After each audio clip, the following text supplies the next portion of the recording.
We wrap up our conversation with Dr. Laura Kummerle, our go-to expert on functional movement, who shares valuable tips for navigating the holiday season without compromising your wellness goals. We uncover the truth behind a popular health myth. Is dark chocolate really as beneficial as we've been led to believe? Find out why quality sourcing matters. Tune in, clear up the health fads, and discover the path to a healthier, happier you this holiday season.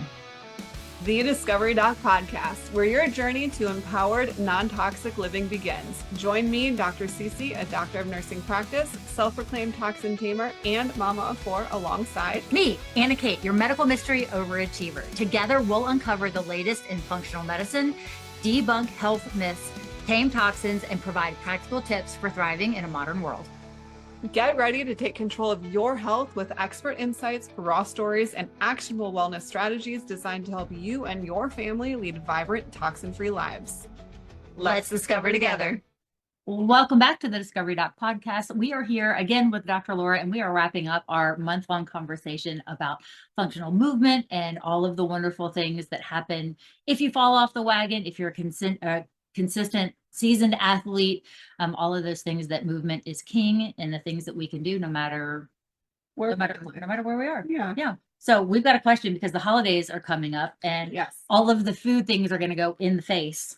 So all the food things in the face. Yeah. So Dr. Laura, what is kind of the most common frustrations you see with people around the holidays as relates to movement or just health kind of in general?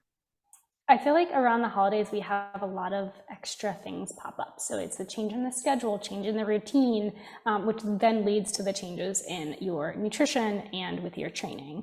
So it's just those changes that build up. And then it's that in combination with the all or nothing mentality, where it's just like, oh, I have a Halloween party this weekend. Oh, I have, a work event this weekend, and then I have a Friendsgiving, and then Thanksgiving, and then you have like a Christmas party, etc. And like all of these things add up. And so it's just like, there's no point in like me getting back onto things, and when next weekend this event's happening. But really, like, you didn't make progress in one day, so you're not going to lose it in one day. And so just getting back on track, I guess, in quotations, is going to then set you up for more success. So it's really just balance, and maybe knowing you're not going to make as much progress during that time because it's a season, but you don't necessarily have to lose all of your progress either. And you can still make progress if you really wanted to. Right. So what do you think are some ways that we can just average everyday people can prepare? We know these holiday things are coming up. We know schedule changes are going to happen. We know there's this rush and madness of the holidays. So what are things that we can do in preparation to just set us up for success throughout this season? So depending on what pops up, if it's like, oh, you have to have enough, like you have to do a lot of shopping for other people, etc., maybe starting a little bit earlier, or even if you're going to have like family over and you need to like do a deep clean of your house, maybe doing that slowly over time versus like waiting till last minute and then having to do it. And then maybe like that week you're just like running around, trying to get everything done. Just realizing, okay, what do I realistically have to do? And can I make it easier on myself in the future? And that way you can kind of stick to your regular routine for a little bit longer. If you're traveling or something like that, maybe looking at, if you wanted to maybe look at some home workouts that you could do, maybe look at and see if there's a park nearby, or if you really wanted to go to a gym nearby, you can look up that stuff and just make it into your routine. Maybe grab an old friend, and instead of meeting for coffee, maybe go on a walk. Incorporating those different things and having a plan is going to make it a little bit easier on you as well. Yeah. Something that I do that's probably overboard, but it just helps me mentally too, around this time especially, is I put everything in my calendar. So even if it's like a thought, because for me personally, when I get overwhelmed and get to that point where it's like go, go, go, go, go, I forget about everything that means take care of Cece. Like everything goes out the window. So it's better for me specifically to know that, hey, I have it down in my phone. So, oh, I have to order that. Oh, I have to do that. But it's a reminder that pops up instead of it all being in my brain and then being in a panic mode of getting it all done last minute. I'll look at my schedule and be like, okay, start cleaning the house this day. Okay, make sure I order the kids' costumes this day. Make sure, it's small, very small things. Like if you looked at my calendar, it would be like, let's carve pumpkins today, because that's not going to stress me out knowing, okay, later this afternoon, Will's home, the kids are home from school. Like today's a good day because the rest of the week is going to be crazy. It just, for me, that helps. Do you have anything that you do to help keep your using the calendar, making reminders for myself of and spacing? I'm a planner. So when things land on my plate last minute, I do it all the time to her. Because I want to give myself enough bandwidth that if something did come up and I had to pivot and shift, that I don't feel so stressed out. But it's that not planning for that last minute stuff drives me nuts. Not that I can't pivot, it just is much easier. I'm helping her tackle her pivoting abilities. She's giving me opportunities to flex that muscle. Okay. So in terms of kind of deep dive into this conversation, what are some ideas? Because also around the holidays, it's family time. And so I think people maybe use that a little bit as an excuse too. Oh, my family's in town. I have 20 people coming over. But what are some ideas or advice we can give to families to help move together during the holiday season? Yeah, there's a ton of different options depending on your family dynamic. I know my dad, for example, is huge on one-on-one time. So if I could pull him aside and we can go on a walk together, he would really value that. So it's depending on the group setting. Sometimes it's a whole family walk. Even doing like a game with the family and incorporating some movement into it instead of just sitting around. Charades. So charades isn't a good example. We actually, for my mom's birthday this year, we did a little surprise party for her with my husband and I drove back home and we had it at my sister's house and we were running around. I'm trying to think, basically you strap a candy cane to your waist and you try to lift candy canes out of a bucket. You're pretty much doing squats and you're competing to see who gets the most. And then another one was and it's very entertaining as well, I should add. Another thing was strapping an empty tissue box to our waist, just at your hips. Yep. And it was filled, I think we filled it with Hershey Kisses, but I think what we got it from was ping pong balls. And you try to shake them out. And you're basically dancing. Yeah. And it's very entertaining. Another thing that we did, do you know the little squeaky chicken dog toys? Yeah. You basically put one underneath the ball of your foot on one side, one underneath the heel on the other side. And so you have one person is blindfolded, they're not wearing those. Yeah. And they have a pillow in their hand. And basically everyone else is running around trying not to squeak. It is so entertaining. Granted, obviously depending on how mobile you are, you have to have a clean room. But these were so many good memories were made with these games and we were running around. Pillow fight. Yes. Have you seen pretty much? Yeah. People attach water bottles to the fans, and you have to and you have blindfolds on. You have to squat or go and. Oh yeah, I've seen that. Potentially using something a little softer, Agreed. But might be better. But yeah, that could definitely get hurt. Yeah, yeah. You have to be smart with it. The original video that we saw for the chicken idea, when I was oh my gosh, because my husband found it and they were using a belt instead of a pillow. And I was just oh, we should do that. And he's no. And I was with a pillow. And he's that actually is a great idea. So yeah, you can tailor it to make things more safe based on your individual situation and your risk tolerance level.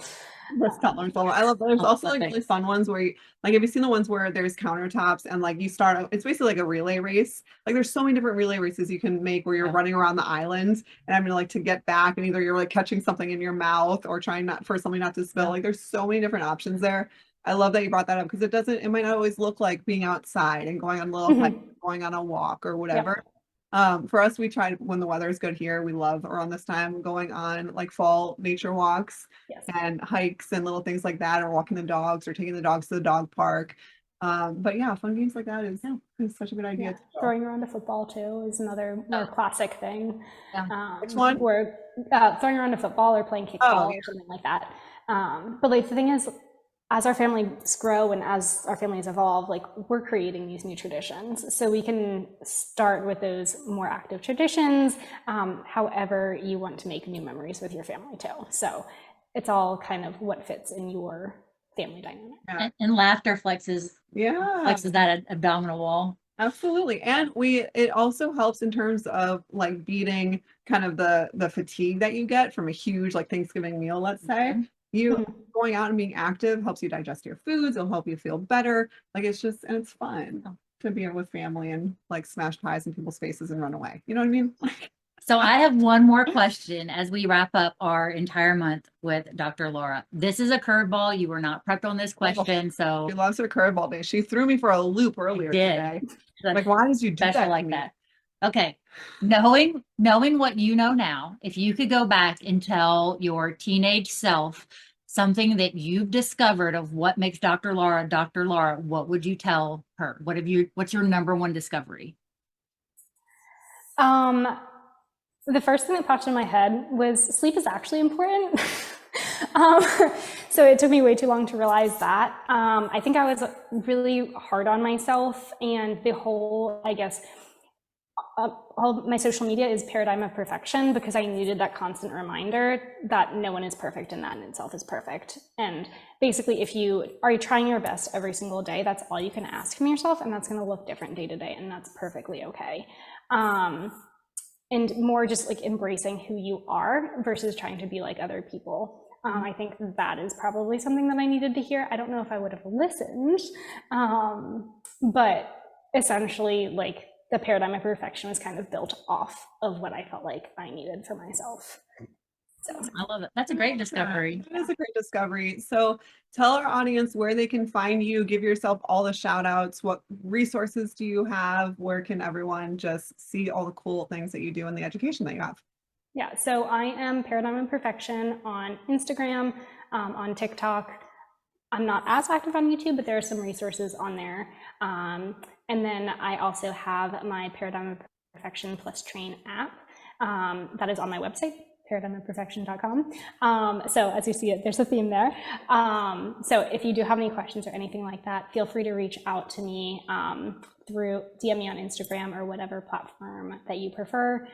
But yeah, I'm more than happy to help. I do also individualized programs. So if the app isn't something that's looking like it would be a good fit, then I can also do an individualized program as well. What type of things do you have on the app? Just super quick. So different programs, there's a couple follow along workouts if you do prefer that style, but most of the programs are like you get the video of the exercise and then you do it. But there's strength training fundamentals, there's calisthenics fundamentals, there's skill programs like pull up, muscle up, pistol squat. And there's also a core control educational series, which is a series of, I think, 7 videos going over what the role of the diaphragm is, what the role of the pelvic floor is, proper core engagement, all of those things.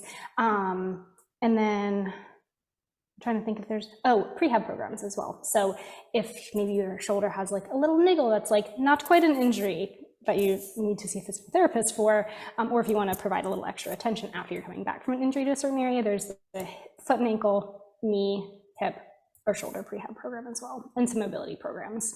So tons of different options. Yeah, very comprehensive. Yeah. Well, thank you so much for joining us this month. It has been an absolute pleasure. We have learned, both of us, our audience has learned a ton from you. I think you're just like an insane inspiration to people to get moving, and just what the power of the body can be is, I mean, it's incredible to see. So thank you so much for joining us. We really appreciate you. Yeah. Thank you so much for having me. It's been fun chatting. Thank you. And if you're curious about anything that you have heard or that we've discussed, reach out to us at thediscoverydoc.com/podcast, or you can reach out to Dr. Laura directly and ask her any questions, and we'll make sure that all of her links are linked below. So until next time, let's discover together. As we wrap up this month's Toxin Tamer feature, we'll discuss practical strategies for ditching harmful toxins and switching to safer alternatives for a healthier lifestyle. All right, Dr. Cece, tell us the ditch and switch for BHA and BHT. Or products that contain it that we don't want to be exposed to? What are some of the things that we can switch to? Yes. So we mentioned how we can find this in some of our shelf stable foods in the grocery store. So a big category here is cereal. I know we all love, some of our kids love Cinnamon Toast Crunch, and with all the craziness going on with Kellogg's, this is a great alternative also. So one of my favorite is Cascadian Farm because they actually have a organic quote Cinnamon Toast Crunch. So you know that you're giving great ingredients to your kids, but it doesn't come with all the synthetic yuckiness. Now, obviously, there's still a ton of sugar in there, but if you have picky kids who absolutely love that, that's a really, really good alternative where you're not yanking it from them and just providing them with a better solution in terms of reducing your toxic burden. Another really good company is Nature's Path Organic. We get those guys, and Lovebird. Lovebird is a good one too. I would say my own personal kiddos, they like Cascadian Farm and Nature's Path Organic because I can find really cool, fun cereals in there that they see their friends eating, but they know that are mommy approved. So I love those two personally. In terms of gum, we're not a big gum family in general, but the Humble Co. or Humble Company, they also make my favorite deodorant. They actually make really awesome gum. Simply Gum and Pure, P-U-R. Those ones you can find pretty much anywhere. The Simply Gum and Pure, I see them in Sprouts, I see them in Target, sometimes I see them in Publix. The Humble Co., that's a little bit, I see it in Sprouts and not so much the other grocery stores, but those three are good alternatives. In terms of frozen pizza, Banza, you know, the chickpea guys, that's a really good company. Capello's, Against the Grain, and Tattooed Chef. We like it Against the Grain or Capello's. Those are really good. I know, I think AK likes Capello's too. Yeah. I like those, and I like the Against the Grain products. So especially when I went gluten-free for a really long time, Against the Grain was my go-to because it's made out of mozzarella. So it kind of killed me when I had to do dairy-free for a while, but we worked through that. And some of these, you know, for us, like we'll use Against the Grain and we might take off the cheese that they put on top of it and then put other ingredients. Like we basically take the crust and make it our own pizza too. Frozen meals, there are a bunch of good frozen meals. So you don't, just because you heard, you know, that these ingredients can be found in a lot of those frozen quick, you know, meals that you can grab for your family, there are really good options there. I'm not telling you to make everything from scratch. I get it. We're very logical humans over here. We have families and work and all the things. But frozen meals that are good quality ingredients or tend to have good quality ingredients are Kali Power frozen meals. There's Kevin's 5-minute meals. Amy's brand, that whole entire brand is really good. Feel Good Foods meals and Beatnik Organic. Those are all really good products, and there's a wide variety of options that you have when in those frozen meal section.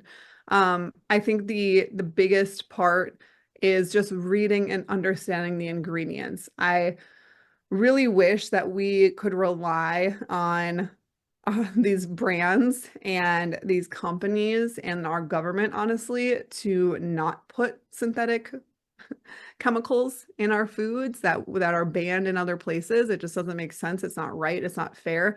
And it's, you know, I don't love that it has to be in your hands, but it truly does have to be in your hands. Everything, you have the power here to purchase what you want to purchase with your hard-earned money. So make sure that you're turning it around, even if it's labeled. Like marketing is massive, right? It's a distraction from certain things. It's meant to call you in. It's meant for you to buy that product. That's literally what marketing is. So don't be fooled by the front of the package. Turn it around. Read everything that's in there and make sure that you are okay and confident in the ingredients that are in there for going into your body and your family's, your children's bodies. If you don't know what something is, then you should look it up, see what it is. If you know, for Ava, if it's something that she can't read or understand, then her brain is going right to, oh, this might be a chemical. I might want to avoid it. So even if you don't know what it is, chances are if you can't pronounce it, then it's not a real food. It's not a whole food. So just being aware of the ingredients is step one, and having that confidence to turn the label around, even if it's a product you've been buying for 20 years, turn it around, read it. Companies change ingredients all the time without putting a disclaimer out, without, you know, notifying anybody. So just get used to step one, turning it around, reading the labels, getting, you know, Googling things, Googling these words that you don't understand or know, and then making that decision for your family. Yes, turn and learn to create a confidence in your ditch and switch. So until you start seeing these chemicals and these toxins and get familiar, like we all know that they're there, but there's 750,000 of them. We don't expect you to remember them all. Like that's just the world that we live in, but you can be proactive in the things that you consistently purchase and turn and learn and get confident in ditching and switching and picking something else and trying it. And, you know, the more we've talked about this before, the more that you remove those toxic chemicals, the better natural based products tend to taste because you're removing over time and your palate changes from removing all of those toxins and chemicals that change your palate. And you will eventually get to the place where they just really taste good and you wouldn't know the difference. You really wouldn't anymore. Yeah, exactly. And I think candy is a big one there. When you start eating some of the candies that don't have all the synthetic ingredients or all the food dyes, and then you go back and eat like Skittles, let's say, you can actually taste that it tastes like chemicals. It doesn't taste like the real, like being, you know, dyed with real fruit or real vegetables, or just, it doesn't taste real. And so your taste buds do start to shift. And it's cool to see in the long run. It's also cool to see like with your kids or your spouse. You know, I have a spouse he's all about his sugar and all about his candy. And as soon like peanut M&Ms were his jam. And then I got him on the unreal, you know, peanut quote unquote M&Ms. And he's like, wow, these actually taste like they're real. And I'm like, I know they're good. And now he can't even touch, you know, the actual M&Ms, but your taste buds will change and your body will thank you. And again, we're very logical over here. You know, I have 4 kids, we have jobs, we have all these things going on. So I'm not the type to be making everything from scratch. That's the whole goal of this, is for that kind of middle ground out there. That's like, hey, I need convenience, but I'm also crunchy too. And so we like to merge those worlds of convenience and non-toxic living to just give you guys some better options that are out there.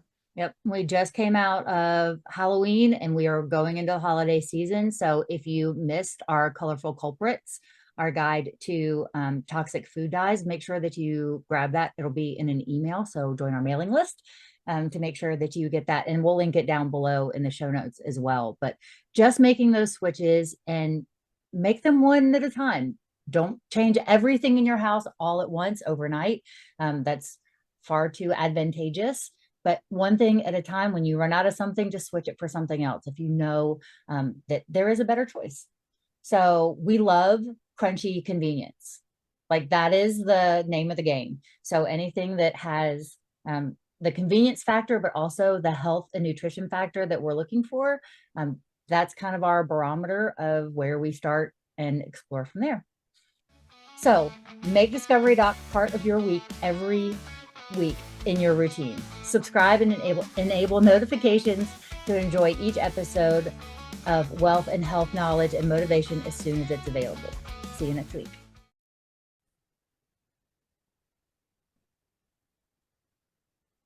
Join us in our special quest. That's not what that says. It is a special quest. It is. Join us in our quest to bust medical myths. In this segment, we'll be diving deep into the world of health-related misinformation, uncovering the truth, and empowering you with accurate knowledge. All right, in this week's Myth Bust, we're going to talk about chocolate. Okay, tell us all the things about the dark chocolate. Is it good for us?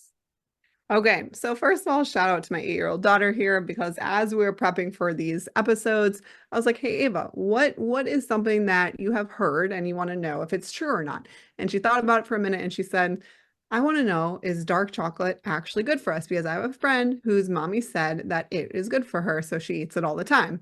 And I was like, wow, that's a great one. I love that. Let's do this. So my answer is yes, with an asterisk though. And we will talk about that asterisk. But the reason why is because I was going to say chocolate milk. My kids are on my brain. Dark chocolate is rich in a type of flavonoid that's found in plants, such as the cacao tree. And so those trees produce the cacao beans that are used to make the chocolate. These flavonols are related to the production of something called nitric oxide, which relaxes our blood vessels. So that means that it helps to improve our blood flow. Since that's the case, that then translates to lowering our blood pressure, protecting from heart disease, improving cognition. They're also super high in antioxidant properties, and so they are really beneficial in fighting cell damage and kind of reducing that oxidative stress that's put on our cells. The true dark chocolate is also a really good source of minerals.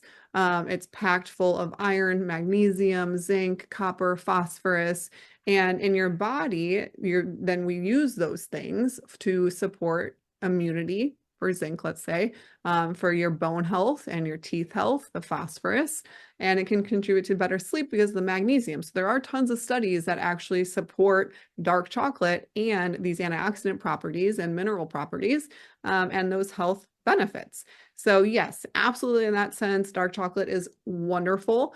The asterisk comes from sourcing, because dark chocolate can very easily get intermixed with kind of just the entire candy world that a lot of our big head name candy companies has dark chocolate. And when we turn around those ingredients, they are not all created the same. So for example, when Ava and I were putting this together, she actually was like, can we research this? And I said, sure. And because we know the chocolate that we get, so I just looked up Nestle dark chocolate, and Nestle has a bunch of dark chocolate types. They have little morsels, little chocolate chips. And so someone who hears this may be like, hey, well, this is dark chocolate. I'm going to go for the dark chocolate over the milk chocolate because the dark chocolate has all the good health components to it. But you really, really have to look at the company. Nestle dark chocolate contains bioengineered food ingredients. So that immediately takes away any of the good benefits. Why? Because now this is a product that is made in the lab.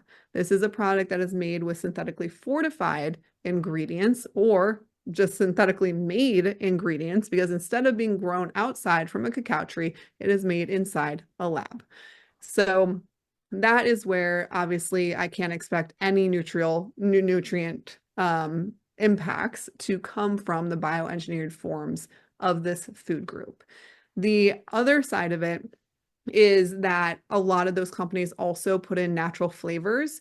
And so milk might be in there, butter might be in there, but the actual cacao, which is supposed to make the chocolate, the cacao is not in there. And it's just a quote unquote natural flavor that has made it to taste like chocolate. Please beware with natural flavors. This does not mean they are natural. It means there's artificial flavors and there's natural flavors. The natural flavors just are a completely different subset of chemicals that have to have at least one quote unquote natural compound to it, but they are still made in a lab. It can still mean hundreds of chemicals that you're consuming within that category that we'll never know because it's a trade secret. So natural flavors are my concern there. Bioengineered foods are my concern there. And then also reports of heavy metal toxicity.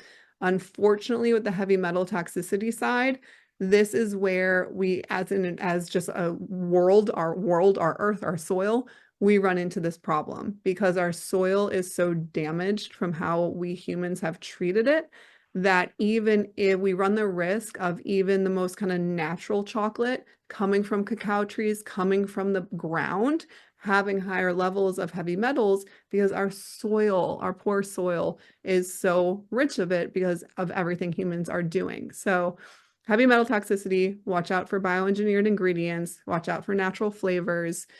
So that's where my asterisk comes in terms of sourcing. But if it's quality sourced, then yes, and not stripped of all its nutrients and put in fortified synthetic ones, then yes, it is good for us. Yep. And true dark chocolate, like 70% and higher, is high in resveratrol, which is an anti-aging antioxidant. It's also found in red wine. So I bet Ava's friend's mom is having her dark chocolate with a glass of wine, red wine.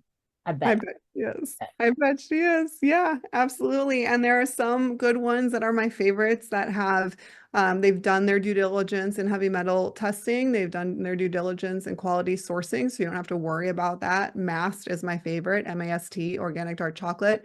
Taza is another good one, T-A-Z-A, chocolate. They have an organic, deliciously dark chocolate. They're both really good. And we know that third-party testing is there and proven successful. Yeah. So let us know what your favorite brand of dark chocolate is, and if you have turned and learned to read the ingredients.